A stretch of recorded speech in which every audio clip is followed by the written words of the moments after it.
floor of the Atlas Life building. It's my host, Oscar Padron.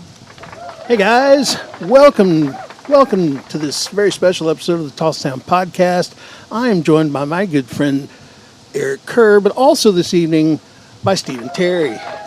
It's nice to have you here. Now, we've been debating what to call you this evening. Eric wants to call you a doctor, but that's not right, is it? Well, actually, technically, I am a licensed mental health professional. I was dually licensed as a marriage and family therapist for most of my career, but when I went into semi-retirement, I started saving money by dropping the marriage and family therapy license, so I'm just right now licensed as a clinical social worker.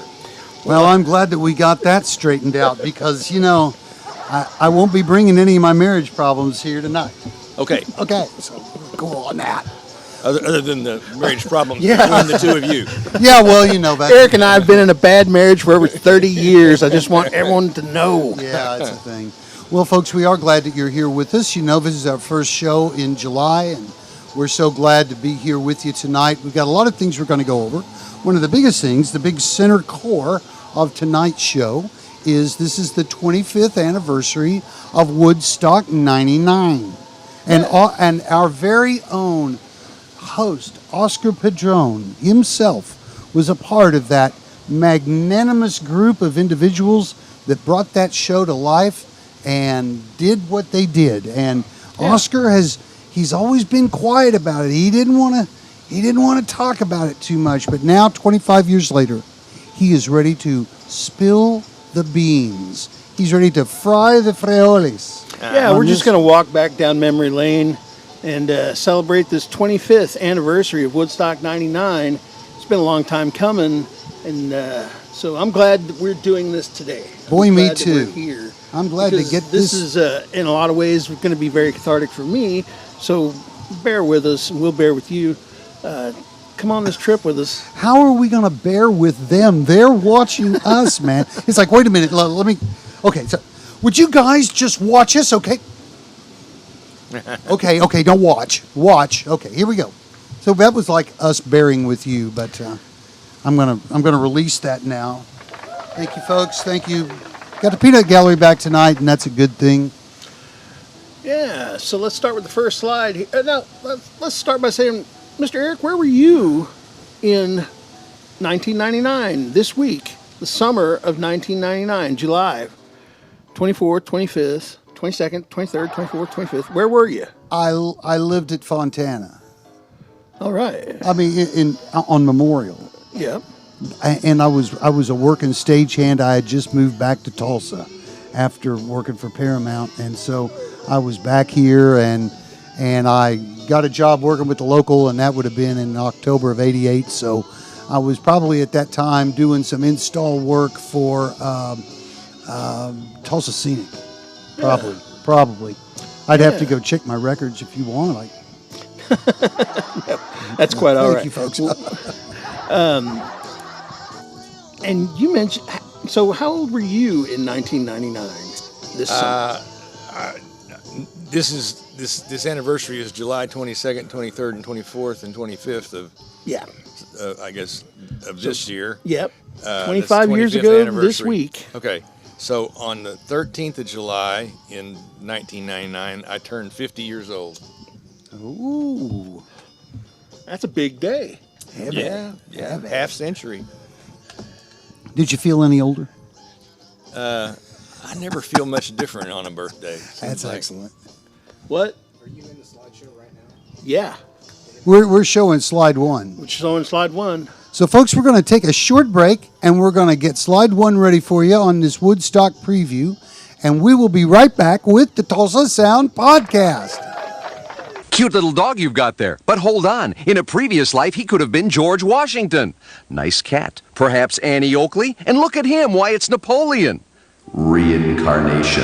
What human being was your pet in a previous lifetime? Master reincarnationist E. David Scott will tell you when you call this number. Just answer simple questions with your touch-tone phone. $1.95 per minute for entertainment only. Under 18, get permission. Call now. Learn who your pet was as a human in a previous lifetime. Moxie Dynamite is here, starring Warren Oates. I'm drunk, but I ain't crazy. I'm talking about damn what's going on around here.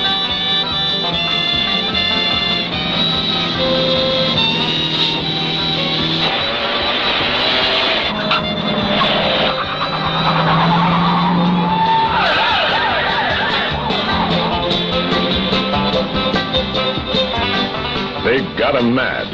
These girls are armed and dangerous. And now there's no stopping them.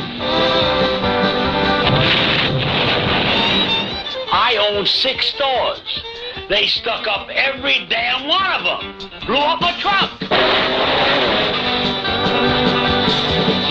And Warren Oates, well, he just got stuck right in the middle of it.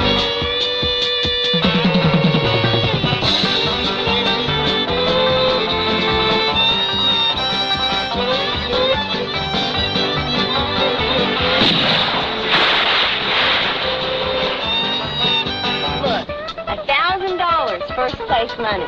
Split 50-50. Now that's not hard to take, is it? No, it ain't hard to take, but who's going to share my broken leg? Why me? So get in there and get your clothes on and get out here and get in this truck. I'm going to set this damn bike on fire and me with it right here in your front yard. Got a match? Everybody across the street. All right, let's go. Everybody.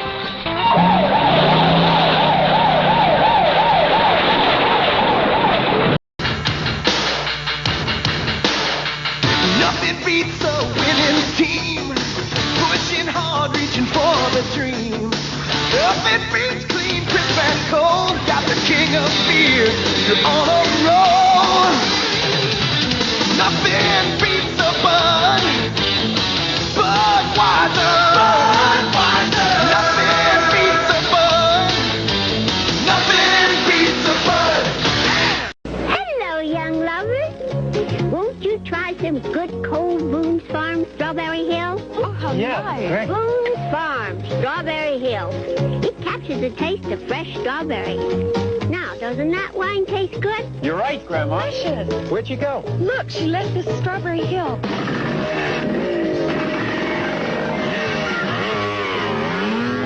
One sip, and it's Strawberry Hill forever.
All right, folks, we are back. Hello. We are back for our big Woodstock 99 Slideshow Festival.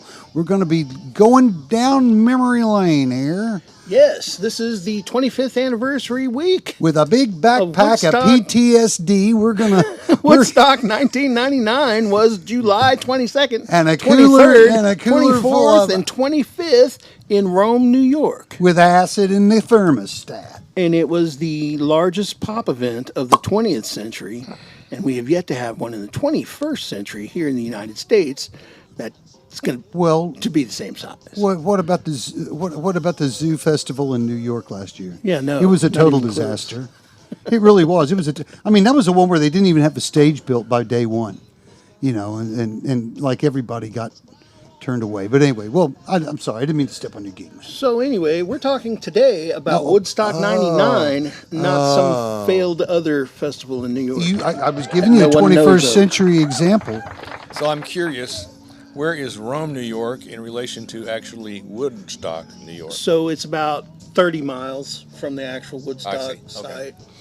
It's really, really close. And, I was fortunate enough to get there, to arrive to that area in New York about 50 days before the call time. So we were there 2 months ahead of time. 2 months ahead of time. No wonder you have problems. With, nothing but ambition. So we waited it out. We eventually had to poach our way onto our own production.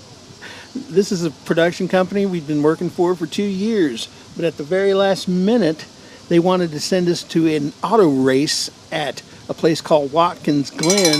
Don't you be damning now, Watkins Glen. That's one of the nicest, I would have one of been the nicest sports damned tracks in the United if States. I would have missed Woodstock 99 to go to some automobile race. Are you kidding me? And Are friends, you kidding me? An automobile race? How ridiculous. Well, And who was going to fill your shoes at Woodstock 99 with you when you were leaving? They wanted to send me to hump steel in the sun for some auto race. I had none of it. I see. I'd have gone in a second myself. They'd take this job and shove it, huh? So let's look at those roll that beautiful bean footage. That's me. Is that you? That's me.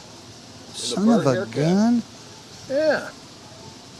That was you in 99. 99, a little thinner. Yeah, look at those shorts. A little thinner. Shame. Shameful shorts. You got on your convention center stage And pass. so this is the road crew. This is Jake Thomason, myself, and Jim Estrada. Jim Estrada was from New Mexico, and he got very upset with him if you called him Mexican. He would say, "I'm from New Mexico, bro." And he'd get really mad at you if you called him a Mexican. And I'm like, dude, you're 5'2". Your name's Estrada. You're Mexican. No. Well, he could have been Hopi Indian. He was actually proud of his Spanish lineage, and as many people are in New Mexico. Was he a Mexican or a Mexicant? He was of Spaniard descent. Oh, okay. So anyway, Hello. Free-spirited people. Wait, I have to. I had to edit those nipples myself. That'll be our nipple sound tonight.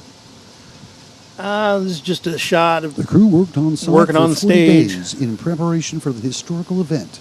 Here I am, says Oscar, on stage. Yep, here I am on stage. 40 days. We'd been there for probably 20 days before the start of the first day. And for me, it all really started that first day, even though we'd been out there for 2 months. Prior, we weren't working. We were just trying to survive until the show dates for pre-production, which we knew in advance. And earlier I mentioned that we had to poach this gig from our own production company. And it's true. They tried to send us to Watkins Glen to do some NASCAR event. And after 2 years of promising us that we would be doing Woodstock 99, they opted to change things at the very last minute, and me and Jake would have none of it. So we just decided to poach our own gig by showing up at Rome, New York, and literally camping outside of the gate and waiting outside of the gate until the man himself, who was a guy named John Conk at the time, he was a huge East Coast promoter, and he was the man in charge. And even though this was Michael Lang's baby, he was the original Woodstock 69 festival organizer, and this was his dream. Many of the big things got out of Michael's hands when it came to things like production, stage equipment, sound, lights, all the things that are necessary. Why is that all changing, Frisbee? Just leave it alone. Yeah, don't. So we sat outside of the gate, and we had nothing but white Stetson cowboy hats and the remainder of our George Strait pay in our front pockets. and we waited for John Conk to show up at Griffiths Air Force Base in Rome, New York. We sat there at the guard shack and just waited. We figured it'd be 2 or 3 day wait.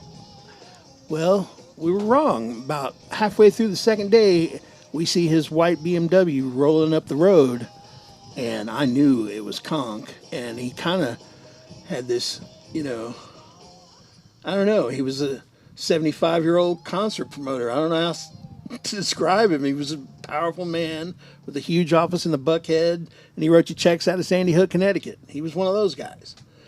So when he got there, it was like seeing Santa Claus and Trump all at the same time, and being real, and Vince McMahon, and being real excited because he'd also been writing your checks for the last couple of years. We'd all been on tour with George Strait before that.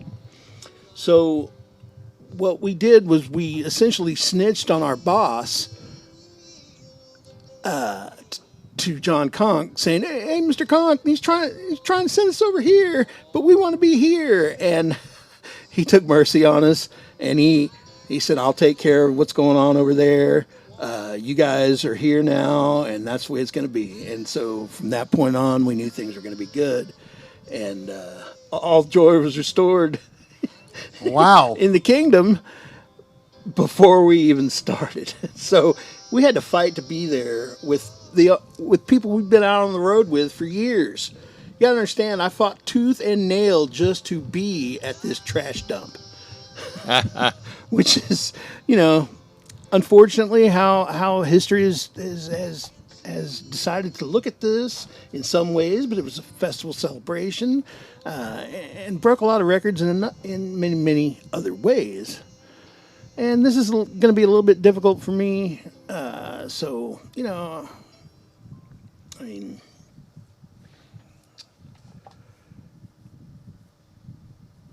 Breathe. Thank you. So we have a mental health advisor here with us today for that reason.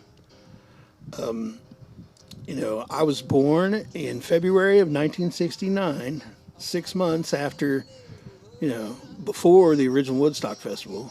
And in a lot of ways, I felt like I was born to be part of this gig.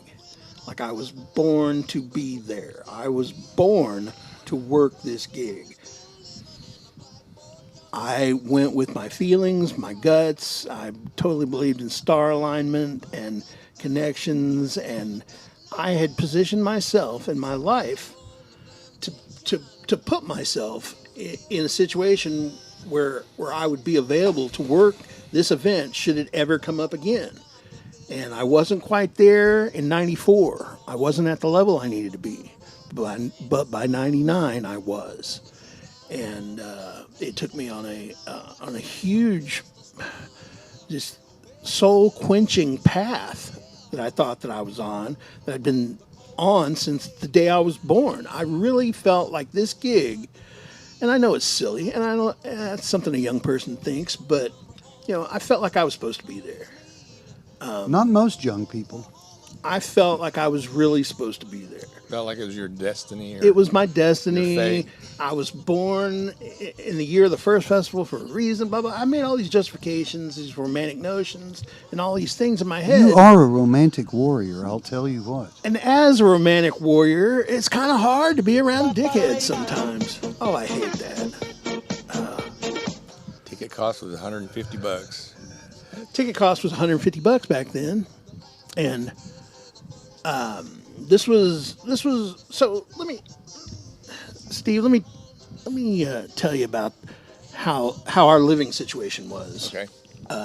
At Woodstock '99. So they put us up in Air Force barracks housing, and they were actually condominiums. So it wasn't like a big barracks or something like that. It was like everybody got their own condo, but you had to split it with like 5 or 6 guys or more. And this is Fish. He was a Hells Angel from Rochester, New York, and Jake and myself. And so Fish was the real deal. He was a real Hells Angel. He didn't fake the funk. This guy was not somebody to be played with, but he was a good person to have on your team. And so we treated him, with a lot of respect. And Fish was around, But we also had a lot of hippie friends, too. In our house, and I was telling you about the makeup of our house where we lived for this thing. We all went to school. We all went to Woodstock on the Woodstock bus every morning. They would have a school bus come through, just like it did when the Air Force Base was an active neighborhood. That was the easiest way to get people to the job site. So in my house was a Palestinian trauma photographer who'd made all of his money taking pictures of the Princess Di horrific scene in France and at her funeral. This guy's claim to fame. That was his. He was an interesting character. You know, his name was Ari, and he was a Palestinian trauma photographer. I don't know. So we had that element.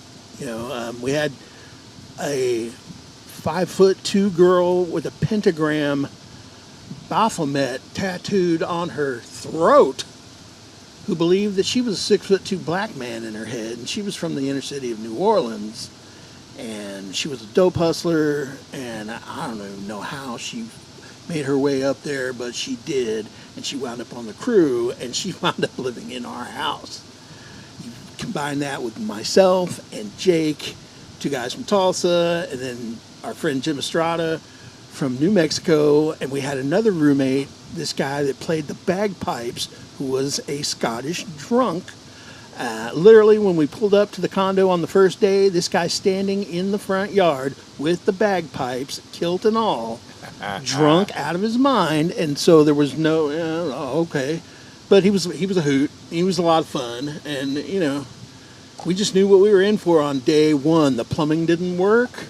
We were there for, it was just horrendous conditions for all of us, but we all wanted to be there. We all felt like this was going to be the event that was going to be something that we needed for our resumes. There's going to be a once-in-a-lifetime opportunity that none of us wanted to miss out on. This picture was taken by Jake, but we were actually on the clock. And so we're here, but in my mind's eye, I'm remembering this, but man, we had shit to do. And I'm probably looking around for my tool bag and wondering where the radios are while Jake's just being Jake in the crowd, which I sorely needed at the time because I was way too interested in the task at hand. So this was after the festival had begun? This is on day one, yeah. Day two, the festival, we started letting the kids in on a Thursday night. Friday night went well. Saturday afternoon, however, things started to get a little dicey. So we had a lot of notable performances by Metallica and Kid Rock, the Red Hot Chili Peppers, DMX in particular stands out that day. So many, James Brown's legendary performance, Sheryl Crow's legendary performance. We had a lot to be optimistic about, and things were going really good. At this point in the festival, I was feeling accomplished and excited. We had done it. Now to finish the task. Sadly, this would not be. I need to be supervised when I'm writing this crap. I really do. So back then, bottled water was $4 in '99 for a bottle of water. And there was no water available. You couldn't just go to a water fountain. You had to purchase the water. So halfway through the second... And how much water did you buy with $4? Was it a half liter or quarter liter? Just a regular bottle size water. I would imagine 8 ounces. Just something minuscule, not even... Bottle of water. It's still that way. Well, back then, that was a really outrageous thing. And so about mid-morning, on the very first morning, big morning, the crowd starts chanting, $4 water sucks. $4 water sucks. And, I had to agree with them. Even at the time, I remember thinking, man, $4 for a water? And this was on an Air Force runway tarmac? On a runway tarmac, which, Eric... Will you tell the crowd what a tarmac is versus asphalt. There's no difference. No, it's considerably softer and it's squishier and oilier, and so it's not like being out on an asphalt paved road. A tarmac is specific for big planes landing, and this was an alternate path for the space shuttle to land, so they had to keep this thing up and intact. And anyway, even early in the festival, I knew that $4 for water just sounded terrible, and I was glad to be working where I could go somewhere and just get water. And it was hot weather, right? Oh, and it was hot. It was 99 degrees, 100 degrees, 101 degrees, and that's warm, And you're on black asphalt or black tarmac that absorbs heat, right, and releases it at night. At night, and it could get really cold at night and dark out there, but yeah, there was no shade. If you look in these pictures, there's no trees, there's no lawn. What you have here are kids walking on a runway tarmac and people partying on a runway tarmac, much like that horrid thing that happened at a speedway back before I was born in Altamont. Yeah. So the conditions weren't all that great for the attendee. At Woodstock 99, they chose to put wood chips down in parts of the festival instead of grass or lawn or having it somewhere agreeable underneath the trees. They just opted for wood chips in 99, and I felt that was really shitty. I just couldn't see, even in the production meetings while we were discussing this, how that was ever going to work. But I couldn't say a thing. What was I going to say? And I was lucky to be there. I was lucky to be in Michael Lang's office, and I actually developed friendship with him. And we would greet each other every morning. Good morning, Michael. He had twin daughters that were raised in Tulsa, so we had this Tulsa connection. He was the primary promoter? He was the primary promoter, yeah. And I worked with him directly every morning. That's who I reported to.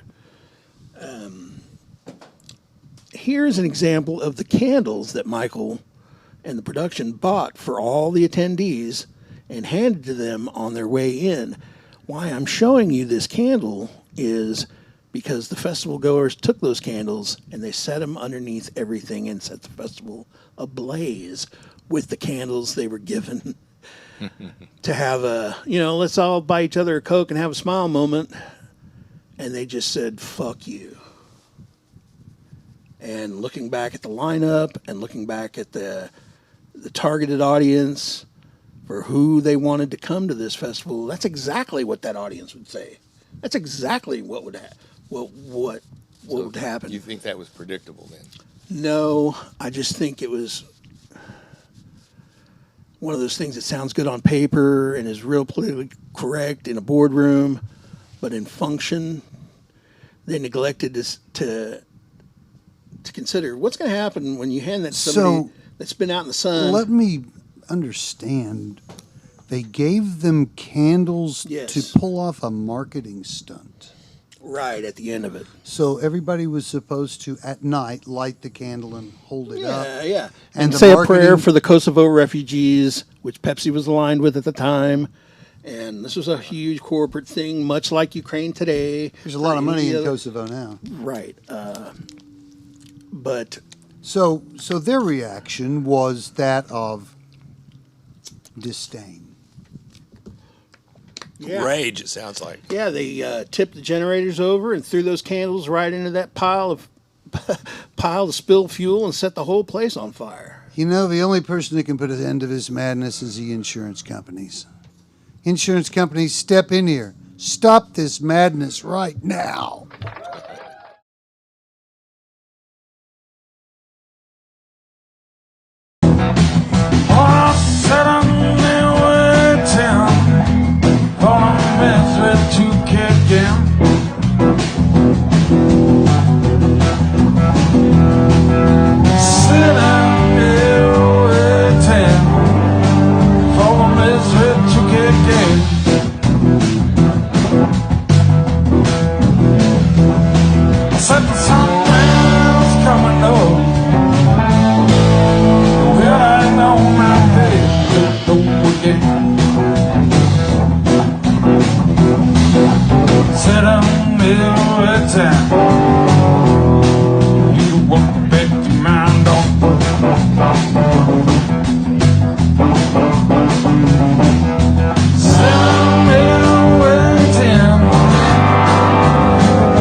Well, it Okay, was go ahead. supposed to be a real idealistic moment to pull the crowd together on the Sunday night after, 4 days of hard festival.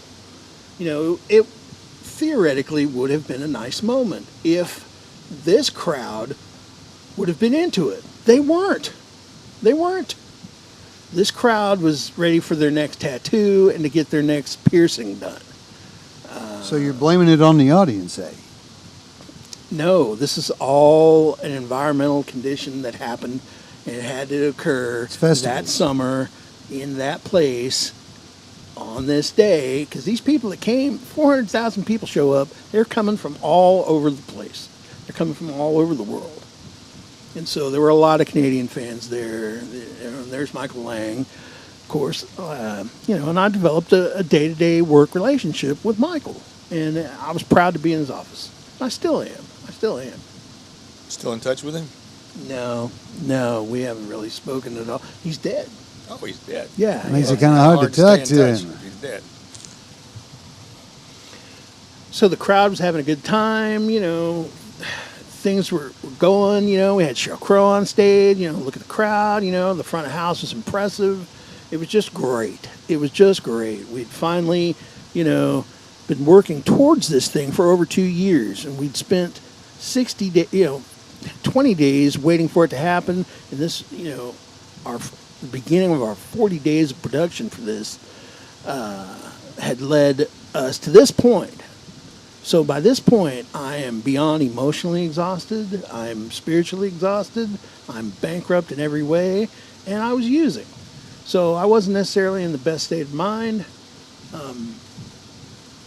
This is a shot of DMX, and I don't want to get off track here, but he put on one of the most legendary hip-hop performances of all time. And he's named after a lighting protocol. Yeah. It was an incredible thing. Well, all the tech heads will get that. But, it was inspiring to see him out there. And this is a guy with his own mental health struggles. And this is a guy with his own addiction. And to watch him conquer and to watch him slay that crowd with just the microphone. He didn't have a band. He didn't have a DJ. Just DMX. Man, it was something to see. And we've all been in that call and response church moment where you're caught up in it. Man, he had that effect on me that day. And I know I'm not the only one. And if you were there at Woodstock in 99 and you got to see DMX too, pat yourself on the back today. Because it was a great event. Sure, all big festivals have their problems, and and these are to be expected with festivals, especially the normal festival goer. Now, it was hot. There was no shade. That mud is not conventional mud.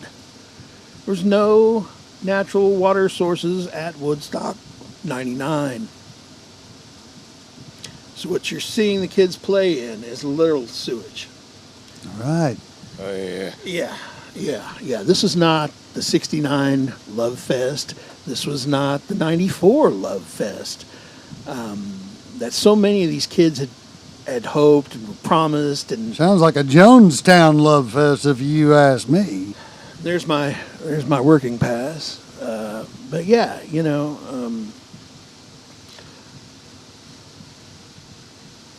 there were no chemicals put in the toilets, and I have an issue to this day about this. I was in the production meeting where the decision was made to not put the chemical toilets in play. In other words, to have the toilets but no chemicals, because that was an additional cost. Now, And no clean outs over the 4 days? no. Oh, So shit. what Literally. what the festival bean counters did was they asked, how much is the cost of the chemicals for the toilets? $120,000 was our response. They said, how much is the fine if we don't do it? $80,000. Pay the fine. So they went with paying the fine. Yeah. But at a huge Yeah. cost to the humanity that is your event. But promoters don't care about humanity. Right. Well, Care we about the bottom we line. see that now. I mean, I'm the last conscientious promoter left in America. He said as I he am. laughed at the bank window. There were a lot of expectations. There were a lot of people there in good faith. They paid their money. They just, went in with the assumption that there would be restrooms and water. This seems to be a common trend with a And lot when of you festivals. deprive, well, this was back in 1999. Well, it just happened last year. right. I mean, it So happens over and it's- over, It's too. already been proven, and it's already, we know what's going to happen. if- Festivals are bad ideas. No, festivals are great ideas. In fact, I invite all of you to go. Get your kids, get your friends, and go. Go to 3 or 4 day festival. Get out there and festival. That's how we get to know each other. That's how we get our experiences in. And travel. Go see the music you love. Don't take, somebody Don't else's take word this for it. program as a souring note. No, this is no. We're just going to talk about what happened there in those 4 days. This is the B stage at Woodstock '99. It was a hell of a B stage. I mean, In a former life, I could have made a joke here, but I can't anymore. Go ahead. so there were a lot of expectations. It's Carrot Top, for crying out Carrot loud, Top. ladies and gentlemen. Did a set. There's some redeeming quality. And so when you see, the revelry, and people wanted to get in the mud. Unfortunately, that just wasn't the real When case. it's that hot, they want some water on Yeah. And so you can see here in this photograph, see how the crowd's just all sparsed out, and this kind of looks like a desert, doesn't it? Yeah. Because it essentially was. I mean, there's no trees anywhere. There's no hillsides. There's no slopes. There's no nothing. Nothing natural. Nothing. And so, as pictured here, you can see that everybody's on this tarmac, on this runway. And it was not the idealistic dream of your Woodstock experience. And we had failed to deliver that to the crowd. And You did? You personally? we did as a festival. Now, here you can see this photograph, and there's Such some grass incredible here. ownership, ladies and gentlemen. Well, I do take ownership in the things I participated in. I am ultimately responsible for having a hand in this. So, yeah, there were some mistakes made that day. You can see some grass here. This was brought in all at the last minute. And, of course, it didn't stick around for 5 or 6 hours. This is more of the day-to-day reality of the average festival goer. Heaping trash cans, bad restrooms. When you just hit your festival goer over the head over and over again with bad news, they start to act disgruntled. And this is what happened at Woodstock 99. With all the best intentions in the world, and the best music, and the best facility, and the best equipment, you have to take care of the humans in a human aspect. There has to be water. There has to be somewhere safe for them to huddle to, some sort of shade, something other than this. So and the reason that this photograph's important is because the kids said it all there in the graffiti. Listen to Rage. That's a reference to Rage Against the Machine. Listen to Rage Against the Machine down with Prophet Stock. And they had already deemed this thing that they were at as uncool in the moment. It was hard to watch people subvert your festival while it's in progress. I walked by guys handing out stacks of leaflets. Who goes to a festival with stacks this high of leaflets to hand out to tell everybody how they're getting screwed by being there? Man, what a killjoy.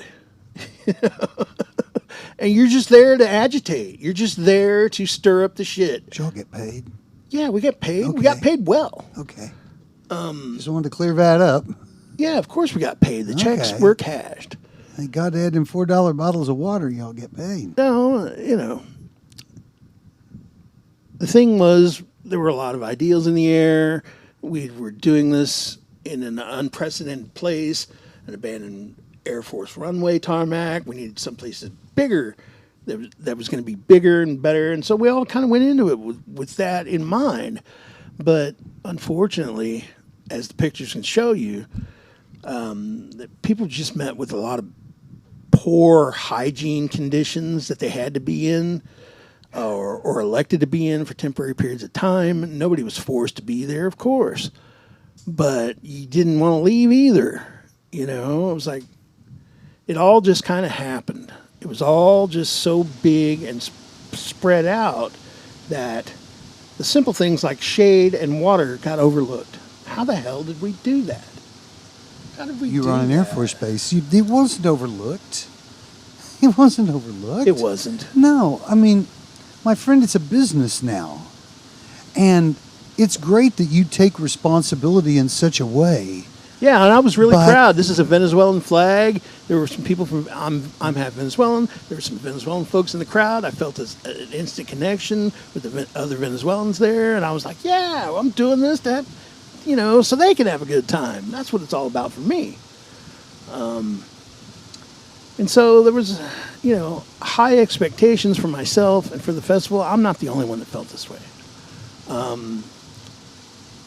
But things quickly degenerated when the average survival cost was like $165 a day, basic food and water for the average festival goer. That's not balling out at the hamburger stand. That's just like survival food and water was going to cost the ticket goer about $165 a day. And, that's just too much. Especially in 1999. Well,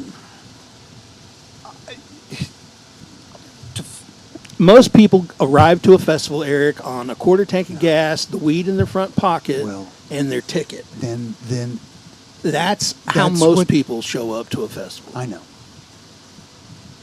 So when you deprive them of things like water, I know, it sucks, man. Yeah, it sucks. It does. And if it hadn't have been I just don't know whether to agree or condemn right now. Well, it's because I hear a duality from your mouth. Yeah. I hear a huge conflicted. duality. I'm conflicted. Because on one hand, you're telling me this is a horrible thing and that these people screwed up and they should have been condemned for making such a bad thing. And on the other hand, such love and affection for the monster, I mean, it did kill a child. We had to burn it down. We had to kill the monster. Yeah, so this thing it was the most excess I'd So ever it would seen. be like hearing somebody from Frankenstein's village saying, yeah, I really kind of like the big guy. Yeah, he killed the girl, but there was something about his big head. I just loved it. Well, that's the thing. I'll go on the record as saying that they have to pay me a lot of money to go work these things, and I haven't in a long time. I've never attended one, nor really had the compunction to do so. They're a blast. Go out there. Well, but go to these festivals. No, well, I'm sure we want our viewers to do what our viewers want to do, using their own observations to make the best call. I think that the problem is that when you get into large groups of people, you reach a point where it's sort of like mass rule takes over. So, yes. If you had a festival with 85, 90,000 people, that's somewhat controllable because you have a group of people that can be moved in 3 hours. But when you're talking about 500,000 people, they're in charge. And so anybody that would make a financial investment into such a thing would have to know that they could not deliver anything other than the very basic of amenities. Right. That's the expectation. And but that wasn't delivered for the average festival goer that day. But the promoter, the guy who's $55 million is making this happen. It's his game. It's his call. It's not they, not them. It is him. That guy or those two guys or those four people or that organization is making that call. That's their gig. And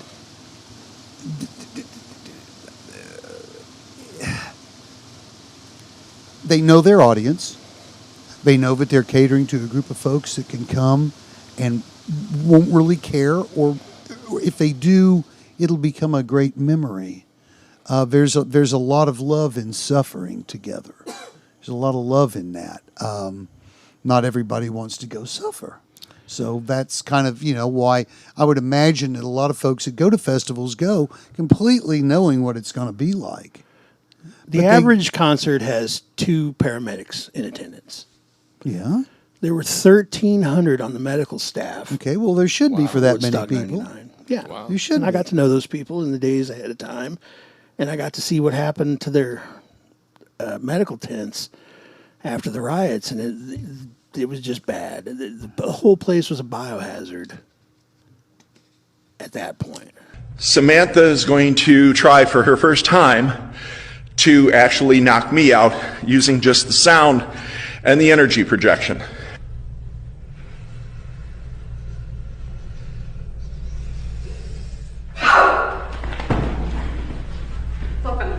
Flip him. Sit him up. Get behind me, Gordon, for me. Thank you.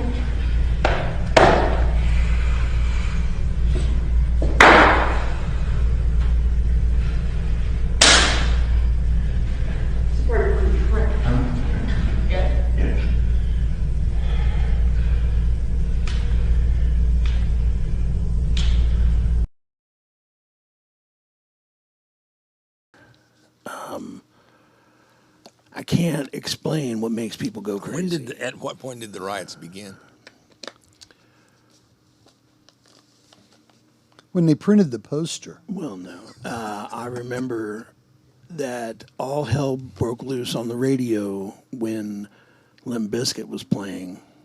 Oh, well, Fred Durst will do that to people. We were supposed to be... I can tell you some Fred There was a 5-mile containment wall built around the festival, and it was all decorated with artwork. And all that artwork was supposed to be auctioned off for the Kosovo refugees. Mm-hmm. Well, somehow a piece of that wall came loose, and Fred Durst decided to crowd surf on a piece of that wall. He didn't know where the damn wall came from, but they went into this hit song of theirs at the time, which was "Give Me Something to Break." And when you incite 400,000 people into singing "Give Me Something to Break," man, some of those people can take you literally, and some of those people act on it in the moment. Mm-hmm. And so they did. They did. That's those people for you. So here's that moment captured. This was the official start of the unrest. This is actually earlier in the day. This photograph makes it look like at dusk, but it was actually around 2 o'clock in the afternoon. And the crowd went berserk. They absolutely went berserk. And nobody really knew what to do with it. With all the radio chatter, we just kind of just let it happen. I think you should have run in there and tried to stop them. No. So No, did you have a security force? Yeah. And things got weirder once the security arrived. Things were great, and we all kind of trusted each other and stuff. But man, they brought in their security. They were all a bunch of guys from Jersey and the Bronx. These guys, we had to be worried about security once they got there.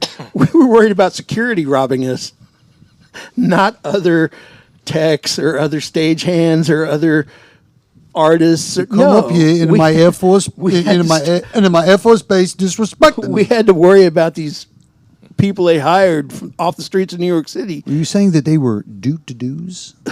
Yeah, they were something. They were a do-to-do. But yeah, I mean, we actually. It just gets better, folks. Just wait, stick around for the ending. So I'm still very proud of a lot of the things that happened there, and I'm still very proud of a lot of the events that occurred. I just wish it would have all gone down better. Does that make any sense? Sure. Okay. I don't think you should own it.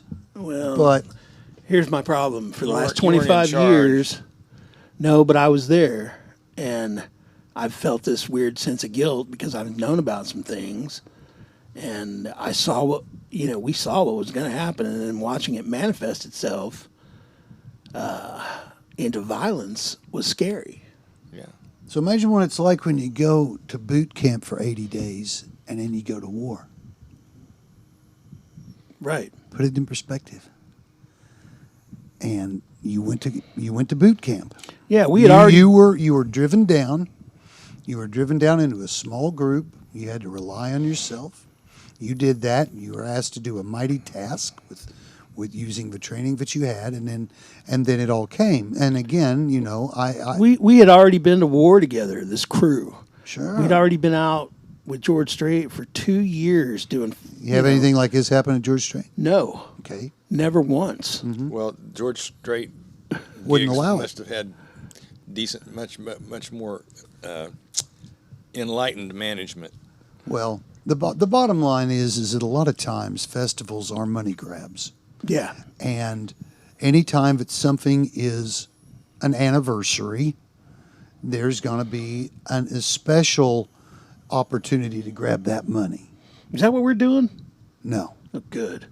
No, I don't want to do because that because we're actually not sponsored by anybody. So. Well, that's not true. And now it's time for a word from our sponsors. Tonight, folks, we are sponsored by Santeria Smoke Shop and Playboy Emporium, located on West Highway 66, halfway between Tulsa and Sapulpa. Santeria for all of your smoking goods and for all of your Santeria worshiping needs. Santeria. It's the only smoke shop between Tulsa and Sapulpa that you want to stop at, folks. Thank God. And we just want to thank them as our number one sponsor. I'm stopping by there tonight for a 2-ounce bud package, a chicken to wring its neck, and a coolie. Amen. All right. I'm here with Cody Brewer, Tulsa Sound musician, and he's going to introduce himself, and I'll stop talking. All right. Cody Brewer, banjo, guitar player here in Tulsa. Play with the group Grasshopper. Other band Fatso, Moab Broadcast, Tulsa Sound. You did the Easter Island thing too, yeah, right? I got the Easter Island Music Festival. Man, that was a great festival. It really was. Good time, yeah. And we're gonna come and bring it back next year. Awesome.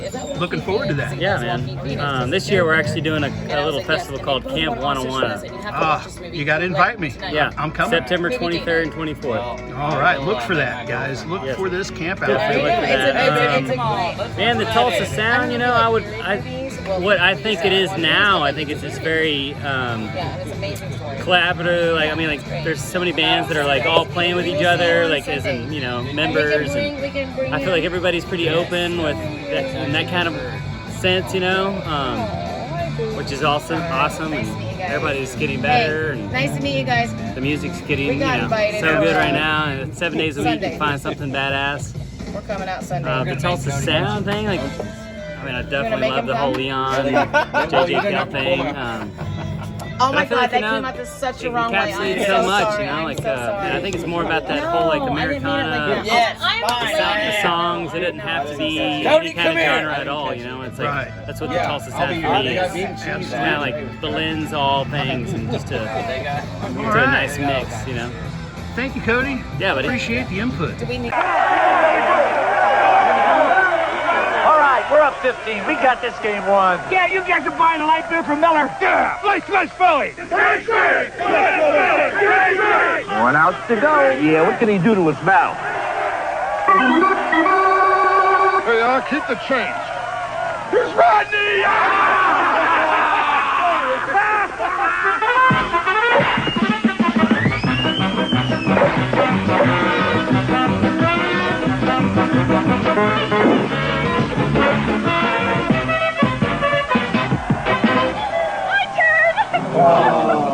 Any pinchers left? Here I am. Come on, ladies!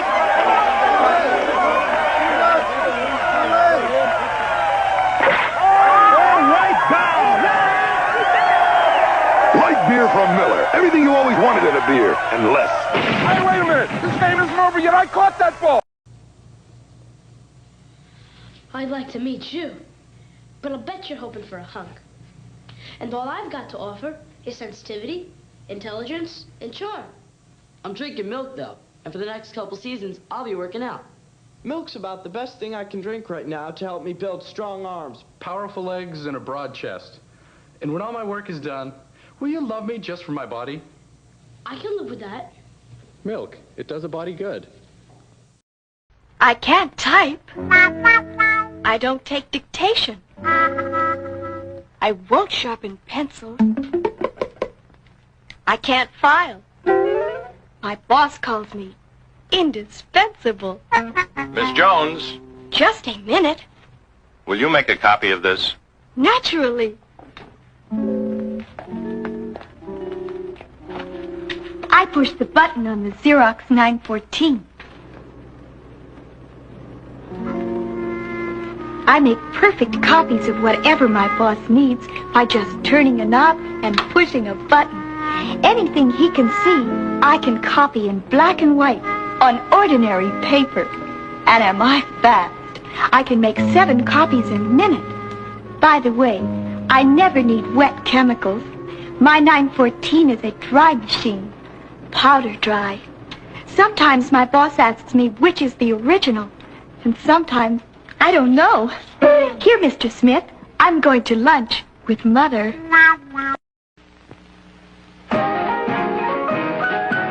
It's time to wake up. Wake up to Tang. Tang, the happy new breakfast drink you don't squeeze, unfreeze, or refrigerate. Yet it gives your family more of the vitamin C everyone needs every day. In fact, Tang gives you more vitamin C than the finest orange juice, fresh or frozen. More vitamin A, too. And Tang is so much easier to fix. Watch. Ice-cold water in a juice glass, plus 1 rounded tablespoon of Tang. Stir, and instantly you have delicious Tang. Everyone loves its sunny, wide-awake flavor. Tang tastes fresh because you make it fresh each morning. You get more flavor, plus more vitamin C and A than even the freshest orange juice. Look for the jar with the orange-colored cap at your grocer's now. And every morning, wake up to Tang. T-A-N-G. Hi, I'm John Brooks, known in the Frisbee world as Crazy John. Imagine you are holding a parakeet. Hold tightly enough to keep him from escaping, but not hard enough to kill him. Of course, you're never absolutely sure where it's going. That's the fun.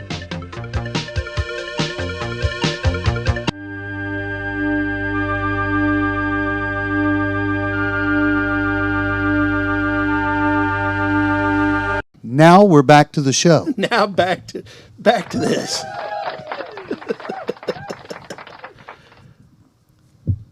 So, it was hot. It was muddy. It was hot, but the kids still had a good time. There were still people carrying on, dressing as their favorite characters in the campgrounds at night. It was still a festival. It was still a lot of fun. Wow, you triggered the air handler, man. Hey. That guy right there's got a cushion stuck to his butt. Uh-oh, profit stock. So this was the graffiti we started seeing all over the festival pretty much after the first. So we started letting kids in on Thursday night. By mid-Friday morning, I was seeing this type of graffiti everywhere all over the festival. Sounds like there was troublemakers in their midst. Yeah, there were actually people there to subvert the festival. I wonder what the percentage of troublemakers in a group of that large There were paid anarchists. Maybe like 5% anarchy. No, well, I don't know who was paying them. But actually, you don't have to pay an anarchist. You don't have to pay these type of people. They'll just do it to agitate others, And, so it was a... Is that Ted Nugent? No. Oh. I believe that's... Well, I thought it was, man. Rapper Crack Amico. To get my eyes fixed. I believe that's Crack Amico, isn't that? Ruben? Anyway. Ruben's switching tonight for us, folks. Give him a hand over there. Poor guy. Ruben Blackshire's working hard for you. He's Tulsa's fastest rising lighting designer. That means that he gets up like in 3 minutes. That's right. Like his alarm goes off, his mother's like, "Frisbee, get out of it!" He's already up. He's headed towards the kitchen. Now, what a common theme here is the scrims on the stage. Those scrims were designed by artist Peter Max. Peter Max. Very 60s pop artist, friend of the Beatles, one of those guys. Friend of mankind, Peter Max. But this crowd and this audience was not a Peter Max mood. No. Or ready for a Peter Max vibe, or to even be able to appreciate it. Well, they were trying to, it sounds like somebody was trying to reflect the 60s, a perception, which by the way didn't exist at the time, a perception of the 60s vibe onto a new generation of young people with a completely different set of values. Yeah, and they weren't having it. They just I guess they found out, and maybe Woodstock '99 taught them some lessons. Well, maybe. It's like having Fonzie Fest. I remember when I was in junior high school, and suddenly the 50s became very popular, and we had 50s Day, and then all of a sudden, like American Graffiti, and before you know it, Happy Days comes out. Right in the middle of the 1970s. How weird was that? I remember it all. Because it was the 15-year anniversary of Elvis. Oh. Yes, see, nothing. So, a lot of times, is that Jason B. Davis on a BSA motorcycle? No, that's Michael Lang, the festival organizer. Oh, okay. I'm sorry. I thought it was Jason B. Davis. This photograph is actually taken of him right before he goes to pick up Janis Joplin from her helicopter landing at the '69 festival. And we know what happened then. Well, she put on a legendary performance is what happened then. That's right. She stomped them bugs with them gold shoes. There's another shot of Michael. It was still an honor and privilege to work with him. I mean, He must have learned a lot that day. I knew what I thought was everything about him before I even met him. He was somebody I studied when I was in high school. I can imagine. Yeah. This was the first generation of festival goers to complain about long walks in between the stages. Can you blame them? Can you blame them, I say? Hey.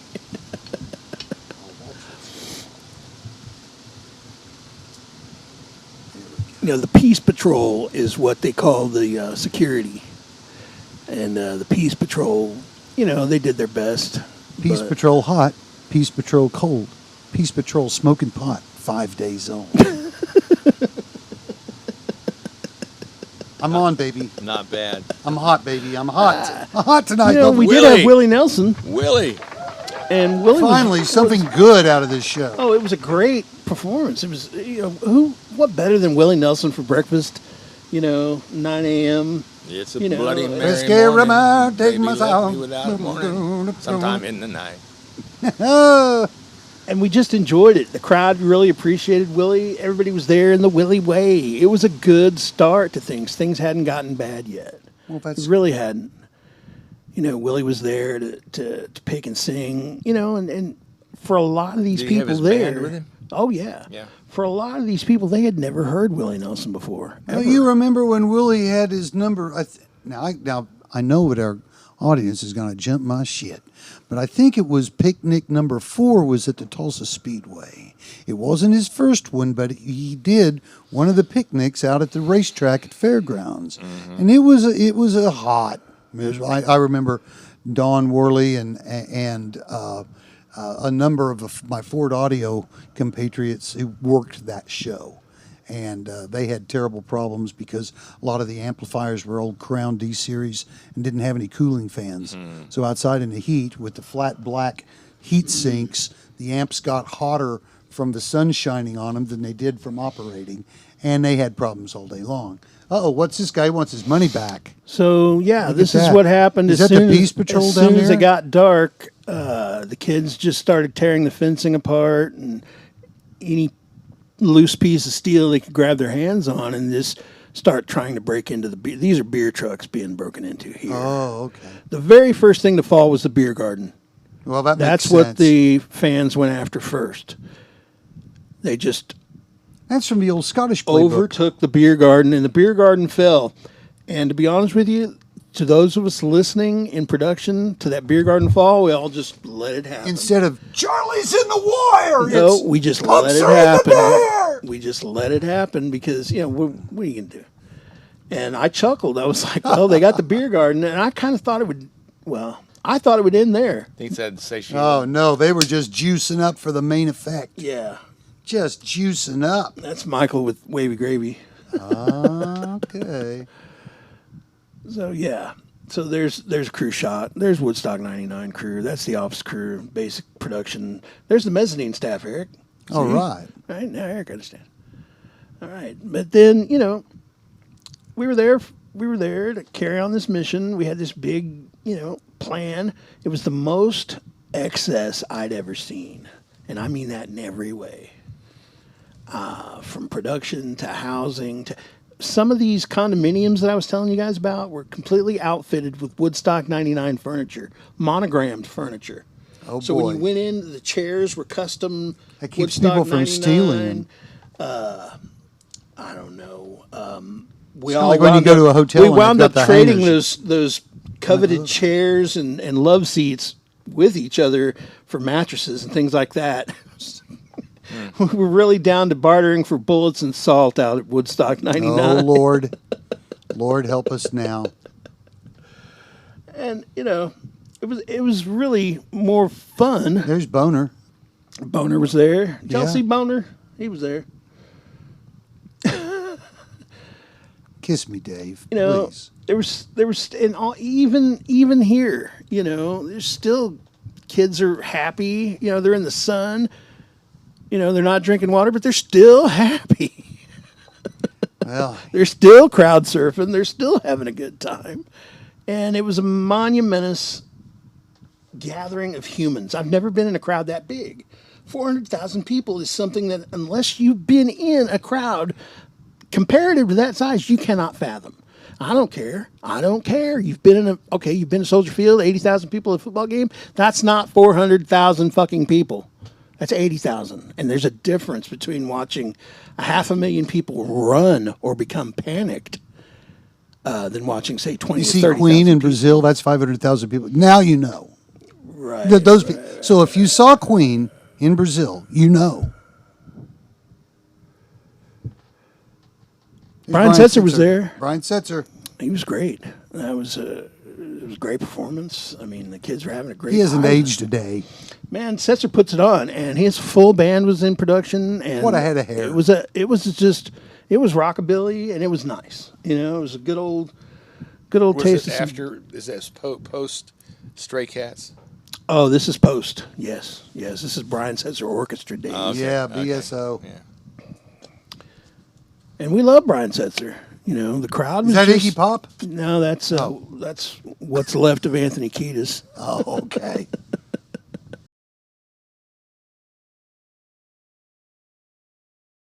Here's a cool trick that anyone can do with a cassette tape. It was my dad that showed me this trick back in February of 1986. All that you need for this amazing trick are some scissors, some tape, and a little piece of 8mm film, plus a tape and a tape recorder, of course. First, I record something onto tape. This is awesome. Then I take the 8mm film and I cut off a small piece and affix it to the tape where the record head touches. Now I record again on the same spot of the tape. This is awesome.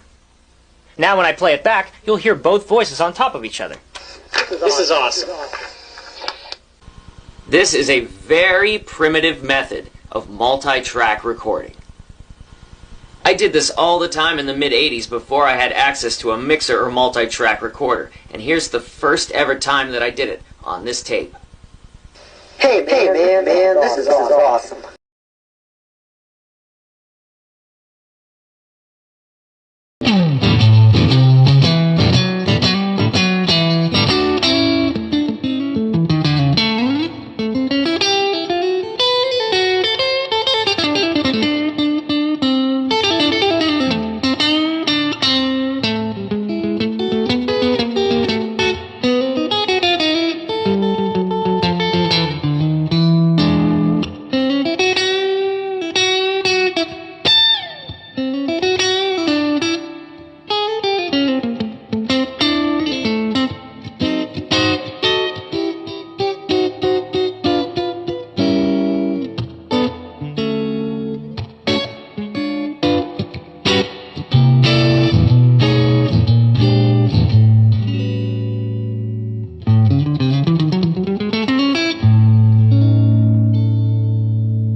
California Iggy Pop. Okay. Yeah. You know, people were still wearing Soundgarden shirts back then. You know, people were there to see Rage Against the Machine and Metallica. When all that Peter Max artwork had to be stripped off of the stage because of high winds, the crowd cheered. Huh. And Metallica played to bare steel, and lightning was the show. It was a lightning show, bare steel, no more fluffy Peter Max artwork, and the crowd became united. It was an electric, religious experience. It was all-encompassing. It was profound. It was deep, and it was unescapable. If you were there, you were caught up in it, and that's just the way it was. You can say, well, I don't follow the herd, but yeah, you've never been in a crowd of 400,000 people either. So, you know, imagine this, and this was great, but Saturday night, the wind came in, Mr. Eric. Yeah. So what do you think wind does to a structure like this? They had to send 80 climbers into the air like that at a moment's notice, guys on standby. They had to go up and cut. Those are all tied on with just tie line. That's how all that's there. They didn't do trip lines on that rig? No. Boy, once again, ladies and gentlemen, this was not a union show. It's too big. Yeah, they handled the production. It was a union show. Well, they didn't use trip lines. It was too big, Eric. It was too big. They had to go up, and the steel climbers got cheers from the audience. It was a moment to behold. But yeah, Metallica played to bare steel. Trip lines. And couldn't be done. It was too big, Eric. No, you put up pipe, you run it up on There's not shivs. a pipe that big, Eric. I was just looking. It looked like a 60-foot. It looked like 60-foot drops. It looked like 60 foot by about 200. About the first morning, after the first morning, you know, I ran into town to get paper, you know, and get coffee. Back then we used to get paper. We used to get coffee. And this is what I saw at the newsstand, and I was like, now we had, by this point in time, become friends with the locals. The guy at the morning, you know, At the gas station knew us. That's where we bought our smokes. That's where, he would tell us other restaurants to go to and places. He was like our first friend in the town, was this gas station attendant guy. But once things had started to sour, even his demeanor towards us changed. He was ready for us to leave. Sure. They were ready for us to leave. And so it was embarrassing. I was embarrassed for the festival. I was embarrassed for myself. I was embarrassed in behalf of my coworkers. I was embarrassed for the festival attendees that we had come into their town and they had welcomed us with open arms. They didn't know what they had coming. And then we shit all over them. Yeah. Just... I have held on to some guilt about that. Crazy. Well, you didn't have a whole lot of power in that organization, I don't think. No, I didn't have any power at all. I was lucky to be there. I mean, as assistant executive producer, Oscar, you should have really stepped in, man. No, all I could do was just accept my daily assignments, and I was a production facility worker, which means I went into that office and we'd get orders to move shit from here to there, and then I would check back in at lunch, and then at the end of the day, and that was the extent of my role in that office. But I was there for some things. But here you are today, owning their problems. I saw it as a problem for all of us. And so when you get up in the morning and you see this on the front of the New York Times, and you see this on the front of USA Today, and this is all they're talking about on the Today Show, it just makes you go, God, what the fuck? What happened? And I've heard some combobulated twists of the events, but I'm quite frankly surprised that anybody's surprised that it didn't turn out any other way than it did. Well, right. So all the elements were there for perfect chaos. And that's what happened. Every time. What you don't want arriving at your party is the New York State Police. I don't care who you are. You do not want the New York State Police to arrive at your party. They do not like it when they have to show up. Now, unlike Oklahoma, where we have city cops, we have sheriffs, and we have highway patrol, they have a fourth unit. Most states do. In New York, which I was unaware of, called the state police, the Staties. And they are angry. Our highway patrol acts a lot. Well, it technically is our state police. However, because of county jurisdiction, it's a little bit different. And that goes back to our counties having originally been ranches. It was the most law enforcement I've ever seen in my entire life. I didn't know where they were pulling these cops from. I mean, it was like thousands descended on. They've been through this before. And it didn't matter. I was carrying a radio. I was carrying credentials. I was on a golf cart. They were like, you leave now. Get out of here now. I said, I'm working. I'm here. And they didn't want to hear it. They didn't want to hear it at all. They're clearing the property. Going to clean the place out. Yeah.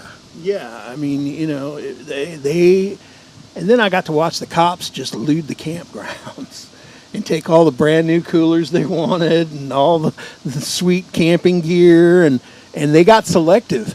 They'd start out with a big load during the day, and they'd come across something better, they'd just dump it, and they'd move on to poaching the rest of the scattered belongings that were there. The cops were just New York State like of mind, any baby. other moocher that would show up to a gathering and then feast, scrap, look through the scraps. And that's what the cops are doing for sure. I mean, when the cops rolling around like this, look at this environment. State trooper, it says. Yeah, that's the New York State Police. They are not friendly. They are not your friends. When they tell you to leave, they mean it. And so, after about 3 days being called out to an Air Force base, asking people to leave, to knock it off, they just decided to, all bets were off, and they brought in their own damn army. And I mean, it was a show of force. It was like a 9/11 show of force. It was. Sounds like they needed it. This was It was unprecedented. I have never seen that amount of law enforcement in my life or knew that it existed. But you can see, this is the front of house later. Look what they did to the front of house, Eric. Yeah. It just kills me, man. It just kills me. You know, after all the work and, you know. Well, yeah. The rioters began their assault on the festival. Don't hit your dreams to a lark. Well, yeah. In retrospect, now we know that. Well, sure, but when I was young and idealistic, I'd hitched everything to this. Well, and I know, and that's in order to be in the moment at the time, I have to do that in my creative projects. I have to give myself entirely to it, or it doesn't matter. So there's, you know, a bit of the warrior in me, but it's how I do things.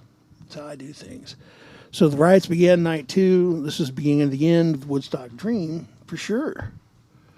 You know, this is what the officials had to deal with the next morning. The refrigeration units blowing up on those trucks I'll never forget it, because of the sounds of bombs going off. And is it because of the fire that they? Yeah, there were generators everywhere in order to illuminate the area. Crank up diesel-powered generators. Well, the kids just tipped them over, and all that fuel ran everywhere. And they took those candles, and they're just a cigarette lighter, and you could see what the result was.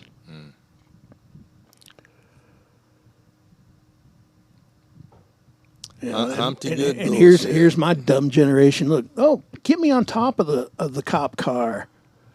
Cheese. Is that a cop car? No, it was somebody drove the Mercedes-Benz into the festival site. The crowd saw that Benz and went ballistic. They were like, "Fuck you, rich dude." They just went after his car. That was one of the first things that happened. And here's an example of good old Peace Patrol. Peace Patrol here, hollering at bitches, you know, just Peace Patrol.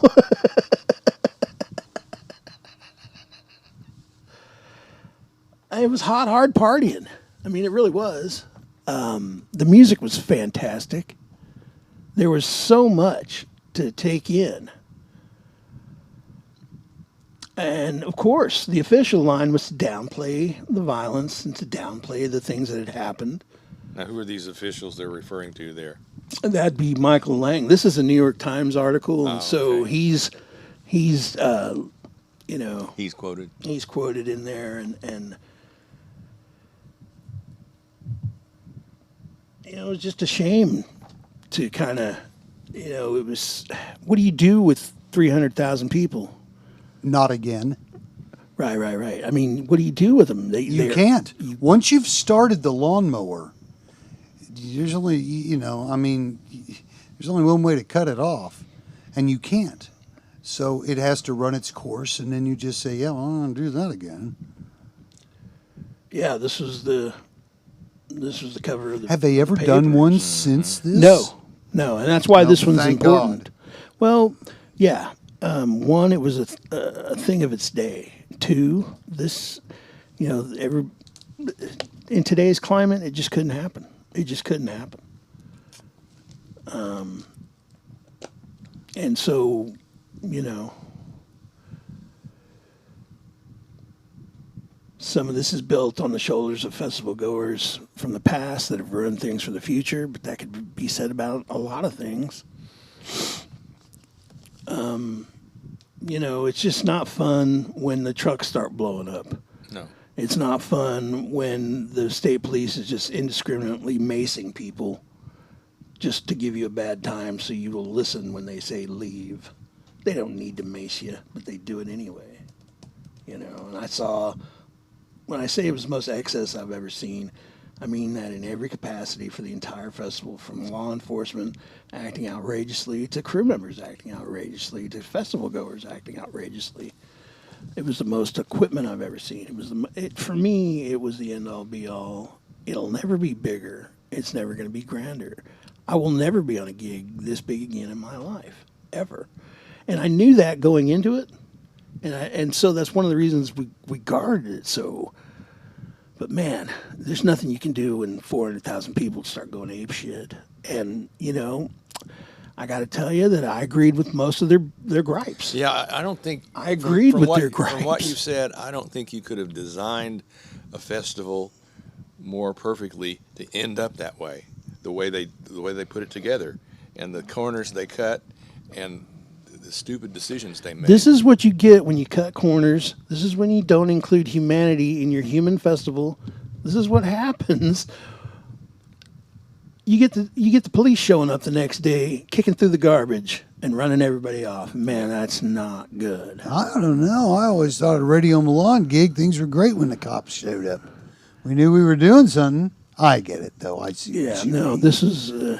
Unfortunately, I don't see another... Could there have been any alternative? So this is one of our crew members here on the John Deere, and this is what Jake and I were doing the next day. I went ahead and left. On the Sunday, I was contracted to be there through November, restoring the facility, and I had work all the way to Thanksgiving. The festival site had turned into a biohazard, and I just wasn't willing to put up with the biohazardous. Mm-hmm. There were needles everywhere. Once the medical tents got raided, there was blood. There was just stuff from all the medical waste went everywhere. It went everywhere. Good Lord. Because there was nowhere to dispose it. And so when you got people rioting and you've got people just acting like a fool. This is kind of what happened to Burning Man eventually. Eventually, sure. Well, what I've discovered in my observation of this at the time is that in a herd, humans are panicky, dumb animals. Yeah. And when the crowd was running one way, Oscar made it a point to run the other direction. I was not going to go where the herd was going because that could mean death. I mean, I watched people run straight into the middle of this big herd like their asses were on fire just to get in the middle of this big crowd. Well, where are you going? You know what I mean? Oh, I don't want to miss. Fuck that. Good sense says, this is all bad right now, and I'm going over here. And that's what I did.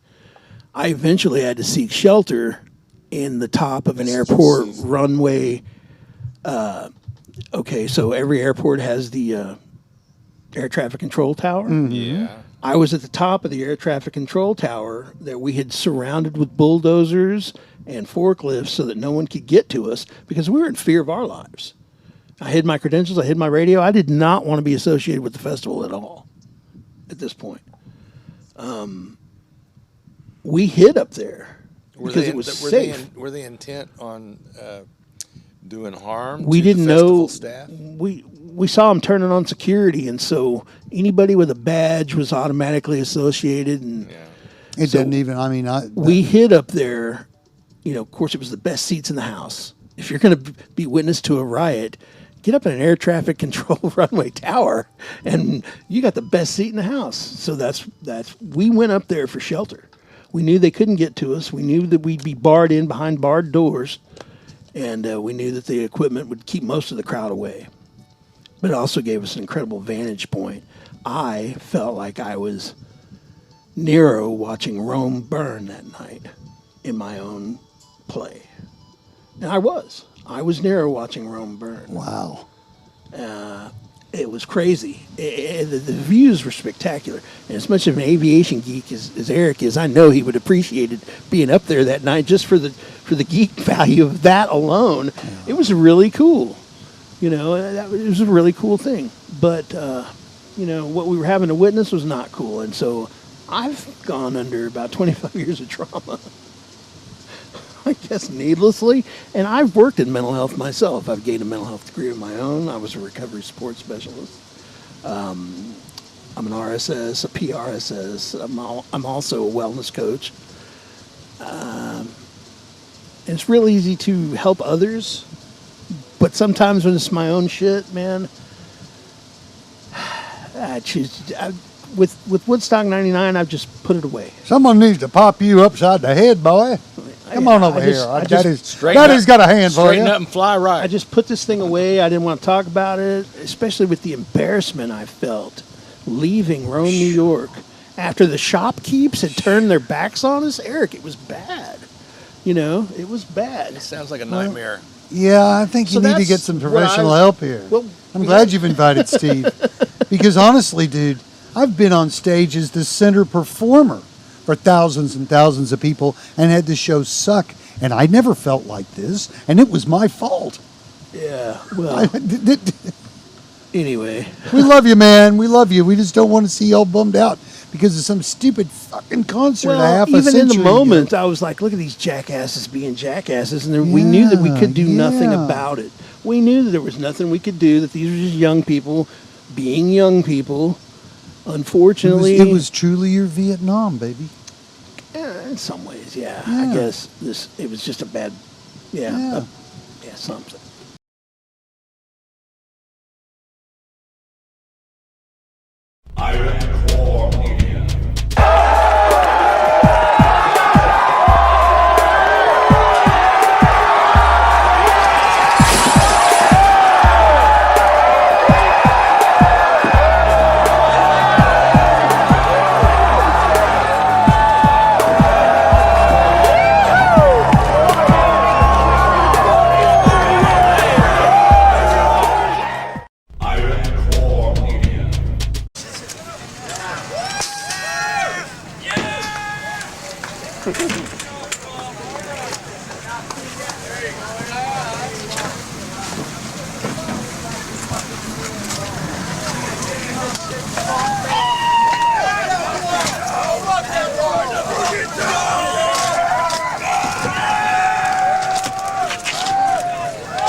Get out of the way.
This is what happened to the fence, folks.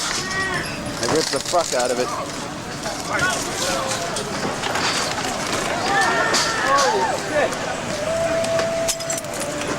Police presence. Video team.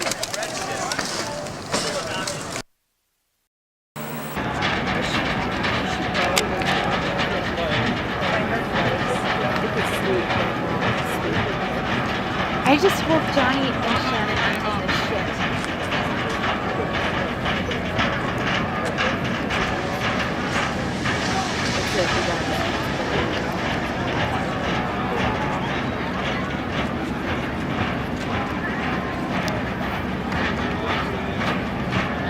Fucking wrong.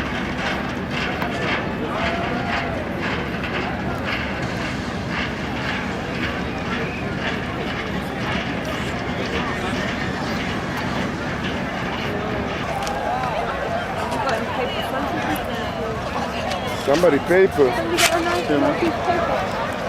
Man, do it. No, don't give me money now. No, I will get your address. I will send you mail. I don't want to take your money now. You're not believe, man. I just came by. I was walking by. I thought I'd buy film, take pictures from the distance. And, yeah. Everyone's close. Did I? Yeah. Oh shit! Here they come. Police coming? Yep. Just fucking not. Put away your cameras. The police don't ask you if you got anything. I don't have faces. I'm shooting silhouettes. That's a tear gas. See these poor vendors, man. Yeah. All their stuff. Yeah, people are coming. I'll see you guys later. Yeah. Good luck, Wait, guys. where's your car? Oh, I'm going back to my town. Yeah, I already talked to the president. All right. I told them that.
We were about 10 feet from where the cops, the fire truck and the cops were coming out. When the fire started, the show stopped. The concert was stopped moments ago so fire trucks could get in. Small bonfires at first grew into out-of-control blazes. Soon, the concert goers were out of control too.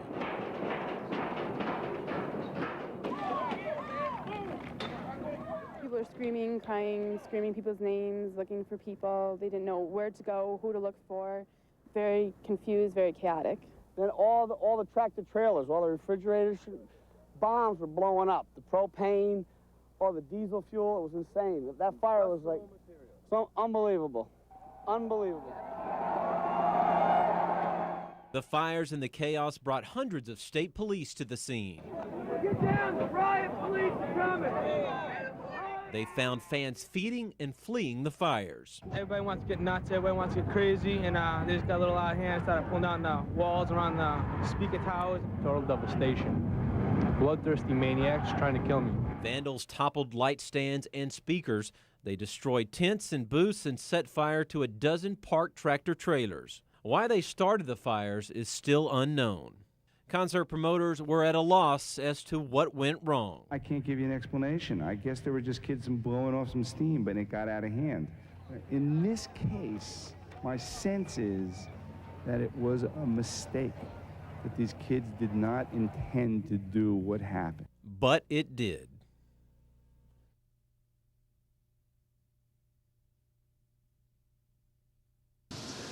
Something. These are not the guys you want rolling up on you at your festival in the dark, because it was dark out there, especially at night. You know, we had a lot of hope. We certainly had a lot of hope. We had the right. We just had everything except being in the right business. Darn it. Well, there was just no love. There was just no compassion. I think this is the end of it. Yeah, that's the end of it. But well, I believe when you capitulate up to that many people, no one's in control. No one could possibly be in control without guns and you know, kind of some sort of a martial law sort of situation. It just, I wish we'd have given the kids shade. That's all. If they had just hired Pauly Shore as an MC. What's that? Free water. Free water. free water would have probably alleviated most of these pains. Now, sure, you're going to have bad actors in every situation. Chemicals in the toilets. Chemicals in the toilets. That was a huge error in judgment to the production. And wood chips on the ground. To the festival goers that were there.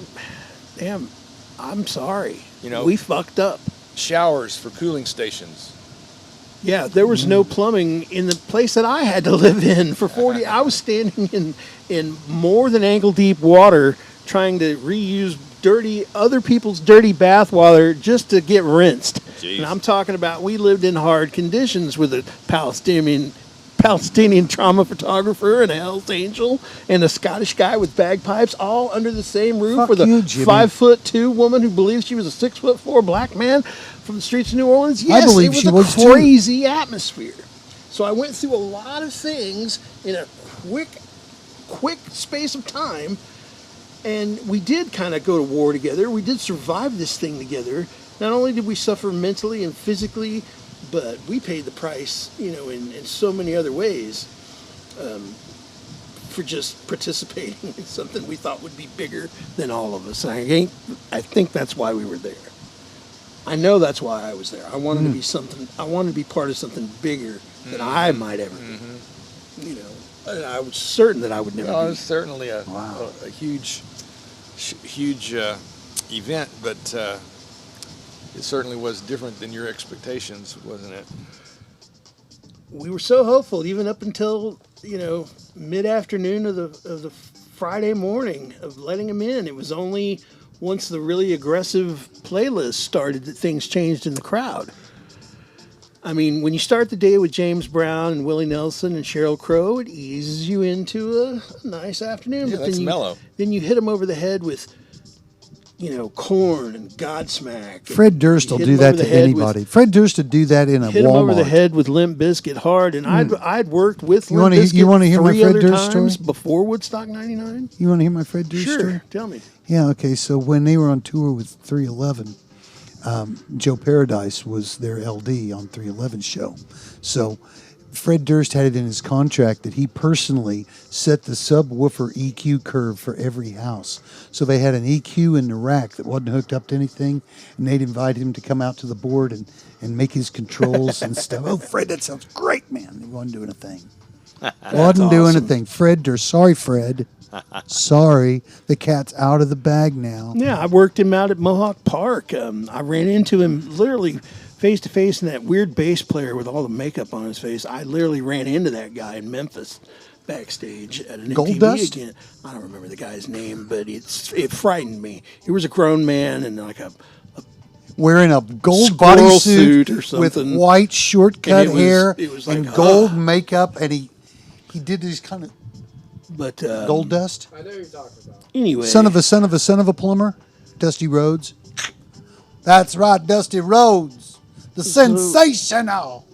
That was a lot. Trying to lighten things up here with a little professional wrestling as we're getting ready to wrap the show up. Well, Oscar, I can tell you this: you have certainly given us quite the insider view of Woodstock '99, and I'm sure that most people had no idea about this aspect of this concert. You have shared with us now the secret of knowledge, and we are enlightened, and we are thankful to you for delivering tonight's message. We want to thank our guest for being here, Mr. Eric. Yes. Steve, boy, what can I Happy say? to be here. I'm not sure I did what I was expected to do, but I did what I did. Well, man, you were here, and Oscar needed your support tonight, and so did I. We wouldn't want to do this without a mental health professional. We Because if feel it was like just your the mental two of us, health is everything. And so if you're having trouble, take care of your mental health. Your mental health is just as important as all other aspects of your health in life. If not better, if It's not all more. the same system. Absolutely. And so it's okay if you're having trouble. Guys, it's okay. I didn't realize that I was having trouble with this particular issue. I ignored it until I decided to try to free myself from this trauma, which I know is Woodstock 99. And now we've done it. The cathartic moment has occurred. And friends out there in television land, I want you now to pick up your cell phone. Has this been to some extent cleansing for you? Well, yeah, in that I've been able to share it with Eric now. As where before he really wouldn't hear me out. I would try to talk about stuff like this. Yeah. Or he would dismiss it as just some weird gig we went and did. But it was a huge visuals thing. were pretty dramatic, I'd say. And this was a huge production, and it was a big event. And like Eric said, maybe this was my. I think tonight's show could be called The Heart of Darkness. Sure, but of course, when you don't deal with trauma, which is Little Francis Ford Coppola for you. this out is a there, folks. fatal error that I made. I chose to use drugs and alcohol when I got back home from '99, and I just wanted to not hear about it. I haven't watched any of the videos. I haven't watched any of the news clips. I don't watch any of the DVDs. So you I were know like there are me several in that documentaries respect. that are out about this that I haven't watched. Thank God we couldn't even play it tonight. It might have been bad for you. No, actually, we were playing some of it earlier, and I was going down memory lane fondly, and I was really liking it. So, I guess in that respect, yeah, I got to share this in a way with Eric that I hope that he can further understand. Yeah, and all of our listeners. Because, part of that crew, we were all real tight friends, and when we got back from Woodstock, we weren't such good friends anymore.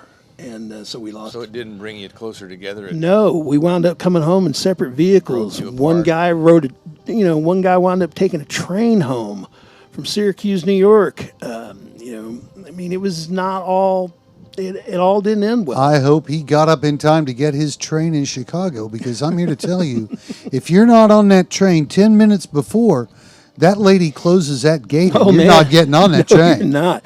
But as it turns out, you can take a train from Syracuse, New York, all the way to Claremore, Oklahoma. And by the way, folks, our next show is going to be special because 2 years ago, it's our 2-year anniversary of when Oscar and I took our fabulous trip to Chicago when we originally brainstormed this program.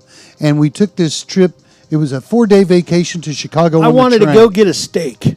He wanted to get a steak at this place in Chicago. Any good steakhouse. And we did. And we never got the steak. Well, Eric ate spaghetti and meatballs. But I wound up having pizza with a lovely woman. At the original Uno Pizza in downtown Chicago on a beautiful rainy night.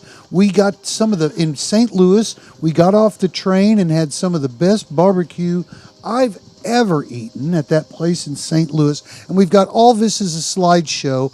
And so our next show, we're going to be running that slideshow and talking about our crazy trip to Chicago. And also, next show, we'll probably have a musical guest up in this house, yeah? Yeah, we're going to tell you folks about who Sweet Emily was. And we'll bring you a little insight to Miss Sweet Emily's...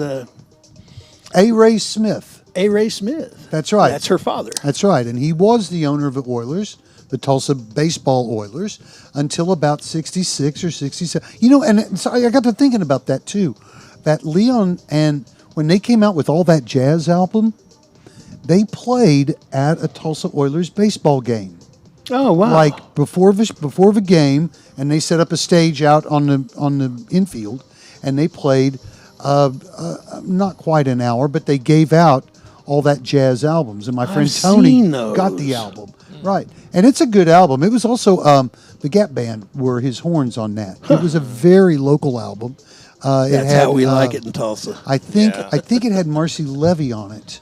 But at any rate, it was a really interesting time. And so Emily, Sweet Emily, off of Leon's song from Shelter People, is the lady that we're talking about. And so we're going to touch a little bit on that. We'll have more on Sweet Emily. We'll have more on her. We've got a whole script to do. So next show's going to be kind of crazy. And I know that this show has had a sort of a different pitch, a different angle, a different attack. And yet we had to get this. We had to let Oscar purge. We had to let him get this out of his soul. I feel like I've been crunched over into my microphone all night. Verbal vomiting is you've been regurgitating and. Sorry, folks. So now look at him. He's knocked out. Well, folks, I just want to tell you all that here at the Tulsa Sound Podcast, we really love you guys who are tuning in every week and being here with us. And of course, our main Our main daunting. concern Yeah, is I was a little asking freaked the out for question. So now we're going to turn the question to Steve. Anticipating this. Just even researching the photographs and stuff. So, Steve, a bunch of stuff. everybody that comes on our show, we ask them this question. Maybe you have an opinion. What does the Tulsa Sound mean to you? Yes. There's no right or wrong answer. Well, I think J.J. Cale has something to do with it. There we go. Leon Russell. There we go. And then there's the current Tulsa musical scene, Yes. which is just phenomenal. Isn't it, though? It's like, I want to keep it under my hat because I don't want to turn into Austin, Texas. Right. So who have you been enjoying lately? Who have you been out there enjoying Johnny lately? Molinax. Johnny Molinax. He's tearing it up. He's getting ready to go to France. Yes, He's on he his sure way. Is he in the Olympics this year? No, but he should be. Oh, okay. I've been trying. They should have an Olympic bluegrass event. I've been trying to get him to add that Chuck Berry song "Johnny Be Good" to his show. He refuses. He says people will be sure I'm the biggest asshole in the world if I do that. Well, we don't want to remove all doubt. You know who Bob Wiles is? Yes, I do. From Red Bob Dirt Wiles Ray. is a good friend of mine. So Yeah. Bob used to have this kind of inside joke, and he'd say, "If I ever become a rock star, I'm gonna name myself Johnny Bobby." Johnny Bobby. Because they're all named Johnny Bobby. Think about it. Jim Bob Jump Back. By the way, Bob had a great thing at Johnny Bobby. Hashioka. And he love said Bob that Wiles. he Bob, and the whole band good fella. appreciated the heart and spirit of the Tulsa Sound Podcast and what we're trying to do. I know that it's a little crazy sometimes, but guys, we just want to bring our little part of the world to you and make sure that we all have a good time doing it. We've had a great time this evening, reminiscing on Woodstock, getting those demons out of Oscar's cat bag and out here running around on the floor. And so we just want to thank you again, Steve, for being here with us tonight. And Oscar, I want to thank you for bearing your soul. And, that's it's a tough thing to do, no doubt about it. But we want to remind you to check on all of our swag that's going to be available. You will be able to check it out in the links attached to the end of this video. Sure, yeah. I can put 'em in there. And We have no merch for sale right now. yeah, our audience had to leave because their battery ran down. But, ladies and gentlemen, thank you so much for tuning in. This has been the Tulsa Sound Podcast. Thanks for having me. Thank you.